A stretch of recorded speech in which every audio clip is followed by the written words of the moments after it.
I have a challenge for all of the creature concept artists watching this and listening to this right now.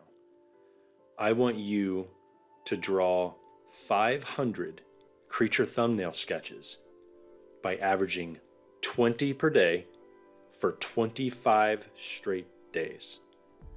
Now, why the heck am I asking you to do this? Because if you really want to be a creature designer, you want to be a concept artist, the strongest the strongest thing that you can possess is the ability to iterate. You are an idea factory, and that's why you're being hired by clients and companies. So let me dive into a little bit of detail and tell you more in depth on why I want to challenge you like this. When you look at my screen right now, you're probably thinking, wait a second, is that really 500 creature thumbnails? Yes, it is. And I'm going to zoom in and I'm going to show you that I numbered every single one. I started at 1 right here. Okay, right there. There's 1. And you can see that on my smaller Moleskine page, I averaged sometimes 15 per day, sometimes 10 per day. I started this. This was a project of mine back in June of 2016. It was a lot of fun. I probably could have kept going, but I stopped. So my original plan was to do 500 creature thumbnails for multiple reasons. One, I just wanted to see if I could do it. 2, I wanted to see if there was a real progression in my iteration skills. So this is number 1. And if I coast all the way down here to 500, now you can see that my sketch was darker. My outlining style was different. I feel like I did improve because there were some shapes throughout this concept journey that still are some of my favorite today. I've actually used several of these for like the games that I've worked on, the movies that I have worked on. Like I used some of these for the Sea Beast on Netflix. There's a movie coming out called The Animal Kingdom. It's this really awesome French film, and there's some really strange creatures in there. A lot of exoskeleton shapes, but this is 500 creature thumbnails, folks. If you average 20 per day and you take your cell phone and you time yourself 2 minutes apiece, because each one of these only took 2 minutes. All right. And then what you do is you number them. Make sure you number them. Make sure that you keep your sketchbook nice and neat. I've shown you some of my pages before where people often wonder, how do you keep your pages so clean? How do you keep them so tidy? I'm going to go over some techniques with that. There have been several videos I have made showing you how I thumbnail sketch.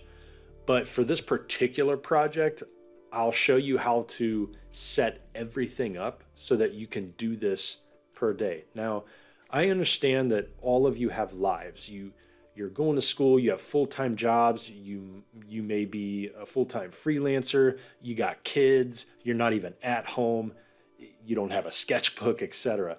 I totally understand that. If you're 100% ready to go on this challenge, do it starting tonight or this morning, wherever you are in the world. But really, really buckle down to see if you can do this. And I know you can. I know you can. There are a lot of dedicated, aspiring concept artists out there that have subscribed to me. I totally appreciate that. I love you guys so much. And there are some that want to get better. This exercise will help you get better, not only by designing creatures, but just becoming a concept artist anyway. Because let's face it, not everybody wants to do thumbnails. Okay, we want to jump straight into the nitty-gritty details, the awesome stuff. But look, it's kind of like football, man. Everything is decided in the trenches. All the pretty stuff on the outside, the wide receivers, the tight ends, like the big sprints by the running backs, the cornerbacks, all that flashy stuff that the cameras catch, but nobody talks about the offensive linemen. Nobody talks about what we have to do in the trenches, and these don't get enough respect, in my humble opinion. Because even if you peruse ArtStation on any given day, you are going to be hard pressed to find thumbnails. You will. And it's not that people don't want to do them. It's that either people don't show what they do, or they actually don't know how to start. So they begin concept art in other ways, and it actually hinders their progress in making really memorable shapes and helping you break out of your comfort zone, which, let's face it, this practice right here, this will help you break out of your comfort zone. Because when you sketch quickly, it will prevent you from drawing comfortable lines that you're used to doing. Now, that's not to say that you should do away with your style. No, that's not what I'm saying. It's, break out of that mold, see what else your brain is capable of. So let's get into how to actually start this challenge, okay? So my suggestion would be 8.5 by 11 sheet of paper. I think that would be probably the ideal way to go. Oh, you know what? I know better now than to do this on white paper. So what I'm going to do is I'm going to eyedrop this. I'm going to just do it on this same paper. Now, this art right here, this was done on moleskin paper. It's scanned in. All right. Let's just start a new page. Okay, so let's do 8.5 by 11.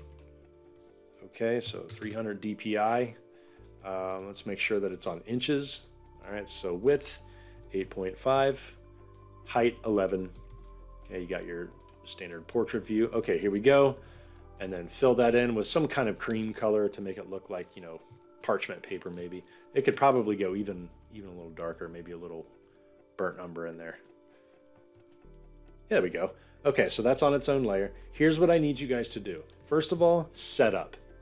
All right, if you're doing it digitally, do what I'm doing right now. You can follow along. If you're doing it traditionally, same thing. No rulers, folks. All right, so what I'm going to have you do is you're going to do, oops, it would help if I'm on graphite. Okay, 1, 2, 3. So 3 lines across. Okay, give yourself room. Okay, there you got 6, like this. See how raw I'm keeping it? I'm not using the shift key at all. No, I'm actually freehanding this. I'm keeping everything as raw as possible. So there's 9. Okay, there's 12. All right, 15. 18. And then 2 down here. However you want to start it up. So this is laying your foundation for your challenge. Like this. Okay, so make sure the ground looks kind of cool. You can probably add some like grass in there, some maybe rocks or whatever. That's the other thing. When you do thumbnail sketches like this, have fun with the surroundings. Treat this as if somebody is going on a zoological study and they're drawing what they see on parchment paper on some distant planet. Just have fun with it. Put rocks in there, put palm trees, just something. Not like a sun with a smiley face or whatever. Like, no. I'm talking about make these as realistic as possible. Okay, so then we're going to number them. We're not going to number them after we draw them. We're going to number it before we draw them. Why? Because when you lay the foundation down, you know what you have to do versus thinking on the fly when it comes to how many you're going to do. It keeps you in check. So you're going to do 1. I'm going to circle this. Now, I'm kind of OCD when I do sketches, and I like to keep things neat. Okay, so 6. I'm not going to number them all because you guys can figure this out. Okay, so let's just do 9 right here.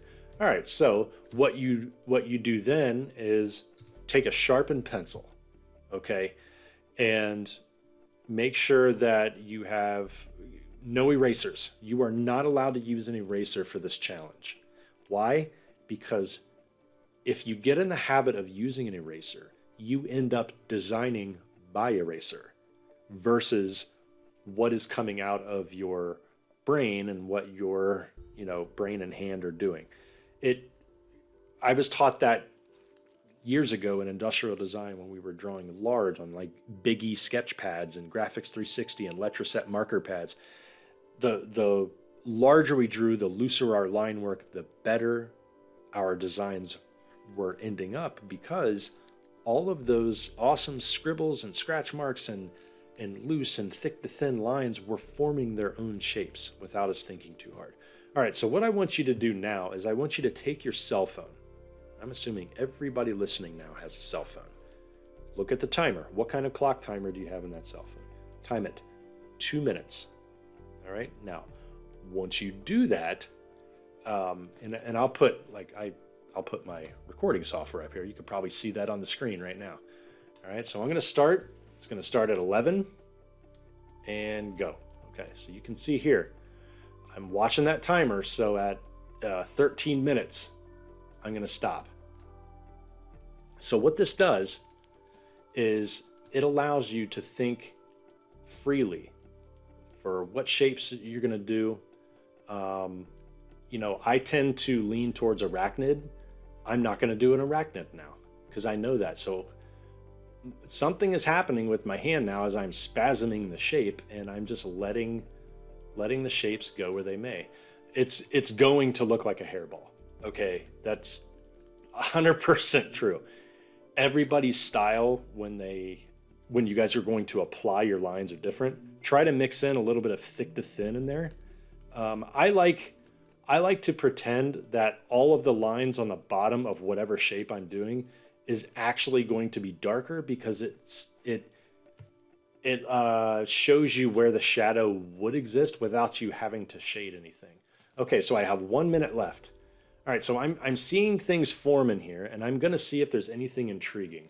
I see this. I like that shape. I'm not sure what this is yet. There's a hump. Okay, so this is okay. So now it's coming down like this. Look at that. It almost looks like a shark facing to my right without a tail on it. There's the dorsal fin. It's like a big floating kind of chubby fish thing. I'm gonna put some scratch marks in there. There's a horn at the end, like that. See some of these shapes, maybe those are gills. Okay, maybe these can be like bodily textures. And 2 minutes are up. Boom. And then what you do is you move on to the next one. Now, if you have time to do this in succession, I would definitely recommend that, because no matter what anybody does, you enter what's called a flow state. Now, for me personally, I love the flow state when it comes to sketching, because you know that you're in the zone, and you know that when you're sketching and you feel the zone, everything is coming out naturally and you're not thinking at all. And like when I'm not on a mic and I'm sketching and warming up for the day, I love just putting some electronic music on. I don't care whether it's like dark techno, it doesn't matter. And like dark clubbing music, and I just go to town. Okay. And sometimes I have my headphones on. If my pre-workout has worn out for the morning after I go lift, maybe I'll have some extra caffeine, but I don't like to plow too much caffeine into my body. But I just love that energy rush of doing this. So what I want you guys to do next is, after this video, challenge yourself to the 500 creature thumbnail challenge. And I'm going to ask you to do one thing, and I hardly ever ask anybody to do this. Please share this.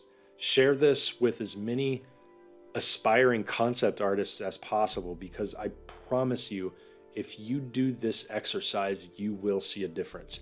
Number everything. Only do 20 a day. And I know if you get super excited and you want to go to like 25 or 30, this is part of your self-editing skills. This is your discipline. Okay, do 20 a day. And then I would love for you to actually tell me in the comments to this particular video when you're finished on how it went.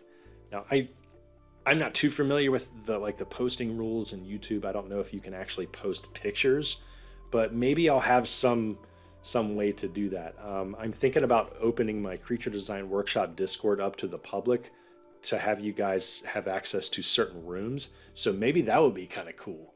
I might have you guys go in there. But if please let me know how this goes and share this.